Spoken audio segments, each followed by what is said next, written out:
Mtoto wa bosi anapambana kuuzima moto ndani ya ofisi yake, lakini Oti anayejifanya mwema kwa Kevi, kwa mtoto wa bosi, anaiba kiberiti na kumpelekea Dennis, adui wa Kevi, ili Dennis aweze kurudi kuchochea moto, kuwasha moto.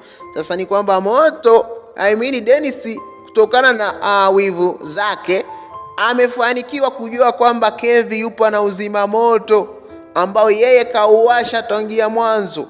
Anachokifanya sasa Dennis ni kuwahi kuchochea moto, na kweli anafanikiwa kuwahi, anauwasha moto kwa mara nyingine. Moto umewaka. Sasa je, ni nani wa kuuzima moto?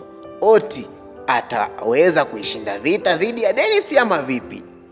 Bana mpenzi mtazamaji, kama ndo kwanza unaingia katika YouTube channel yetu pendwa, nikusii songa na hii video mpaka mwisho, maana mwishoni ndo nimekuwekea ukweli wote kuhusiana na kinachokwenda kujitokeza. Lakini muhimu zaidi, usahau kuacha comment yako kuhusiana na Kevi, Dennis na Boniface.